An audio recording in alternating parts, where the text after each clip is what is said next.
Welcome to Mr. Criminology, where we share for you to learn and succeed. In this video, we will be discussing the crime of resistance and disobedience to a person in authority or the agents of such person.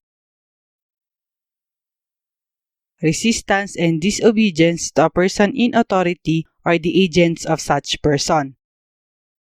The crime of resistance and disobedience to a person in authority or the agents of such person is governed by Article 151 of the Revised Penal Code.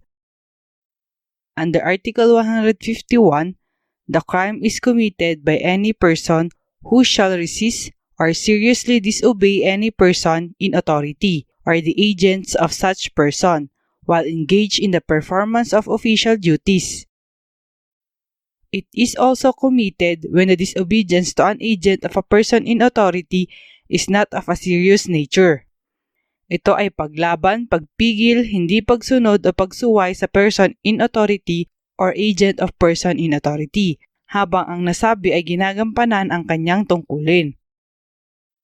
The essence of the crime is the failure to comply with or refusal to obey orders directly issued by the authorities. Under Article 151, there are two acts being punished. 1. Resistance and serious disobedience.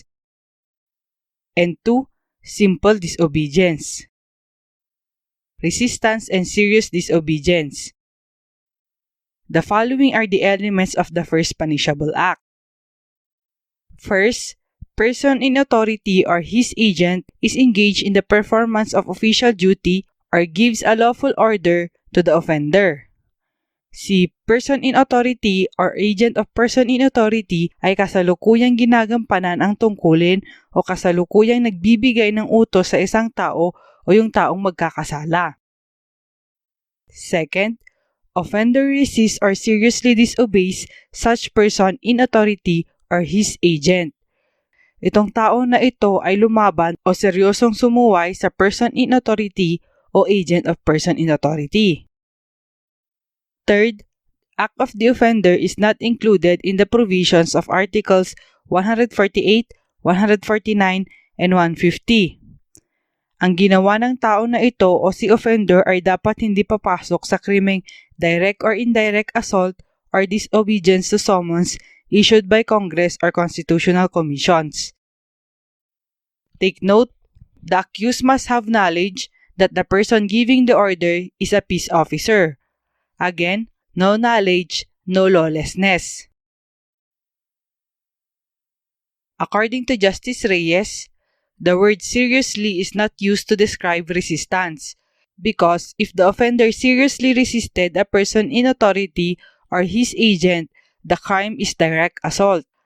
Ang sabi po, dapat ang resistance ay hindi ginawa seriously o malalang paglaban sa person in authority or agent of person in authority. Kasi po, pag ang paglaban o resistance ang malala, dito na po papasok ang crime na direct assault.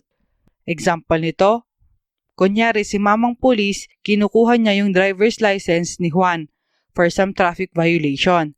Si Juan naman dahil ayaw niyang ibigay, nagwala siya, pinagbabantaan at pinagbubugbog si mamang pulis. Ang crime na nakumit ay direct assault na po at hindi resistance or serious disobedience. May serious assault na po against an agent of person in authority, kaya papasok na po ang crime na direct assault. Kindly refer this topic to our discussion in the crime of direct assault. What if no force is employed in resisting or disobeying? Ang sagot po ay depende kung sino po ang offended party. Kung person in authority ba siya or agent of person in authority ba siya. If no force is employed by the offender in resisting or disobeying a person in authority, the crime committed is resistance or serious disobedience under the first paragraph of Article 151. Maalala niyo po ba yung discussion natin sa qualified direct assault? Ang sabi po natin, mere laying of hands sa person in authority, it is already considered qualified direct assault. At pag minura-mura mo siya o pinagbabantaan, simple direct assault ang crime. Papasok po itong Article 151 pag ayaw mong sumunod na walang halong pananakot o pananakit sa person in authority. Paano naman pag agent of person in authority at walang force na na-employ ng offender? Dito po papasok ang simple disobedience, which is the second act punished under Article 151. Simple disobedience. The following are the elements of simple disobedience. First, an agent of a person in authority is engaged in the performance of official duty or gives a lawful order to the offender. Dito naman, agent of person in authority lang ang kasali at kasalukuyang ginagampanan niya ang kanyang tungkulin o kasalukuyang nagbibigay ng legal na utos. Ulitin natin, sa simple disobedience po, agent of person in authority lang po ang offended party. Ang simple disobedience ay hindi nakukommit against person in authority. Second, offender disobeys such agent of a person in authority.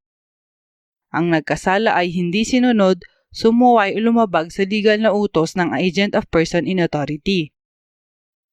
Third, such disobedience is not serious in nature. Ang uri ng pagsuway o di pagsunod ay hindi malala o simple lang kumbaga.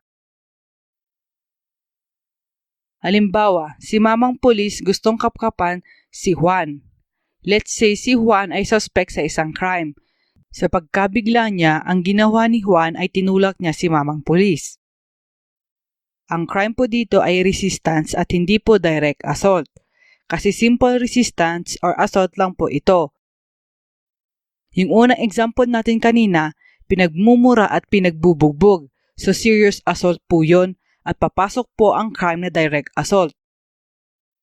Again, pag agent of person in authority po, para maging direct assault, dapat po serious assault ang nangyari. Kailan naman papasok ang simple disobedience?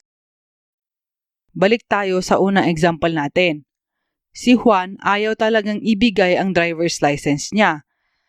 Ayaw niyang ilabas ganon. Walang halong pambubugbog o pananakot o pagmumura. Ang pwedeng gawin dito ni mamang pulis ay kasuhan si Juan ng simple disobedience.